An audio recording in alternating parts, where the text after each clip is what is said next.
What up? Welcome back to the channel. Go ahead and actually check out another new show that's out there on the streaming platforms. Today we're going to go and actually take a look at The Way Home on Peacock/Hallmark. That's right. I'm going to go ahead and actually review a Hallmark show. You might be shocked. So check it out. So this actually premiered on January 15th, and each episode is roughly about 45 minutes long. Now, this is actually a show that is a drama or family drama, if you will. The best way that I can go and actually describe this is kind of like Freaky Friday meets Back to the Future. And if that sounds like a crazy mashup, I agree with you. But give me a couple minutes of your time and see if you like this premise or it sounds intriguing to you. Because I would have actually been fooled had I just went ahead and actually saw maybe just a little bit of the trailers, taking a look at thumbnails. Not my cup of tea. But let me give you the synopsis.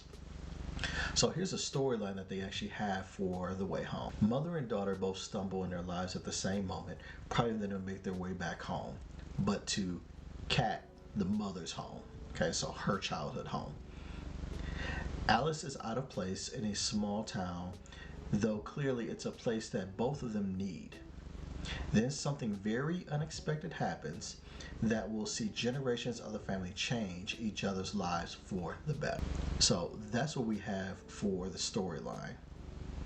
Now, let me go ahead and actually tell you up front here, even though that situation that actually happens, that goes and changes their lives, happens like towards the end of episode 1.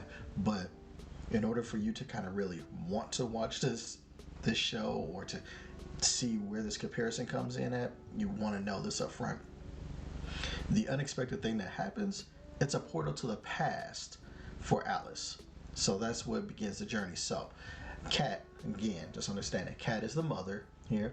Alice is her daughter. Okay? And Alice discovers a portal, and I think it's on their family's land, that go into this pond, come up. She is transported back to the past when that's Kat's past, when she's roughly about Alice's current age. Okay? So let me kind of throw it out to you, just get a little bit deeper so you can kind of see how this is structured. So the first 30 minutes of episode 1 is kind of dull and boring. Some of it's to be expected as it's setting up the characters and the narrative and all that kind of stuff. But it's still kind of delivered in both story and acting is very blah. In the first 30 minutes of this, it just is. It gives you that very Hallmark-esque type of feel. And if you know, you know. Okay? Now the last 15 minutes makes some of it worth it as we get the time portal reveal there, where we kind of really start to get, okay, what is this show really about? So the second episode dives into the real story going forward, and that is the exploration of self, family, pain, past hurt, all that kind of stuff.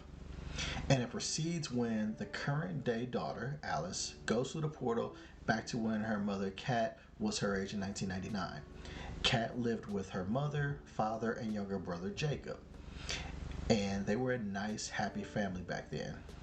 The thing is, Alice has never met her grandfather or uncle because in current day, the grandfather has passed away and the uncle went missing back in 1999. These family tragedies define both the grandmother and mother, and now it's spilling over to the daughter, Alice. Okay? But going back in time might just be the solution to healing the future for them.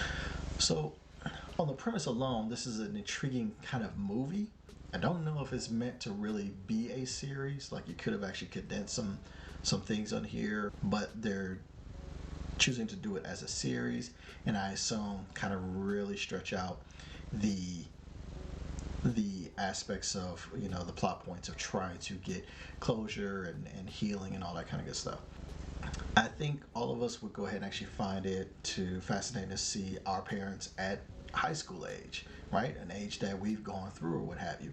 That's where you kind of get the Back to the Future reference from, because that's what Michael J. Keaton Michael J. Fox went through and going back in time to go ahead and actually see his father and mother back in the day. Going ahead and actually doing that, we kind of see how parents are shaped, what kind of started formulating their view of the world, and how things are, how their personalities come about. Now, fans of time travel, self-discovery, they'll like the premise. Just don't think too much on the logic because it'll start to kind of mess with you. And the execution on this is a little shaky. But now let's kind of dive into this particular series and see what makes it unique and or watchable or unwatchable. So Andie MacDowell is good in her role as the grandmother in this drama. She plays the happy version of herself very well in the past, and then the scarred, detached version of the future self of her equally well. However, I'd say the other people that are supposed to carry this series out, Kat, played by Kyler Lee, and Alice, played by Sadie LaFlamme Snow, are spotty in their roles. There are times where I could see why they were chosen, as they do look related, and two, some of their mother-daughter dynamics can be pretty good, meaning that you kind of believe that they're mother and daughter because of how their interactions go at points in time. But then there are other times where they seem stilted and lost in regards to the emotion that you're trying to convey. Alice, please stop. Just come back. When they're on screen with Andie, it's usually pretty good though. Ancillary characters are kind of like so. No one that stands out, so no one that's stealing a show or kind of call attention to it. So you kind of have one, very good acting in Andie MacDowell. The other two stars that are supposed to be in there, they're hit or miss, and then everybody else is kind of like, it is what it is. Now, the story is interesting as we find more mystery and drama in the aftermath of Jacob going missing. The little, the who would be Alice's uncle, who is Kat's brother. He's a younger kid or what have you, and the fact that he goes missing is another thing that you kind of want to go and actually grab onto as a viewer. What effect did that have on those that were left behind? I kind of wish that the dialogue matched the story being told, meaning that the dialogue being like so watered down, corny, not realistic. It kind of takes you out of some of the scenes or what have you. It often seems like there wasn't much thought going into the lines that were being written. As such, main viewers are going to be more engaged in the overall story being told, but it feels a bit painful in middle parts because of revelations in the past. Now, I'll say that casual viewers trying to kind of get a grasp on this may not feel that there's enough here to grab onto as a casual viewer because you're looking for something outside of the usual family drama to grasp onto, and they really don't give you very much outside of the time portal aspect of it to kind of grab onto. So it's really a series that you either really like self-discovery, family drama, or even the time portal type of thing. If you really like those types of things, you're probably going to have more to grab onto. Anyone else that's just casually viewing this and kind of trying to figure this out might not be as into this. So for my verdict, it's going for main viewers, people that are into that type of series or those type of genres. I would go and actually say watch 2 episodes. As I stated before, it takes 2 episodes to really kind of get a feel for where this series wants to go and for the story that's being told. The story and mystery and premise, along with Andie MacDowell's performance, will be enough to keep main viewers entertained to see if the entire series is worth it for you. However, for my casual viewers that are that's not your genre, it's not your type of series or anything like that, I would say skip it. As a person who loves the premise and I really want to know what happened, there's not enough for a casual streamer who doesn't love that type of stuff to hang on to. You just feel like it's a Hallmark version of Back to the Future without Michael J. Fox's charm. That's really what it kind of goes down to for a casual viewer. So again, for those people that are really into family dramas or time portals or things of that nature, watch 2 episodes. For all my casual viewers, go ahead and actually skip it. It's not really worth your time. And that's what I have for The Way Home on Peacock Hallmark.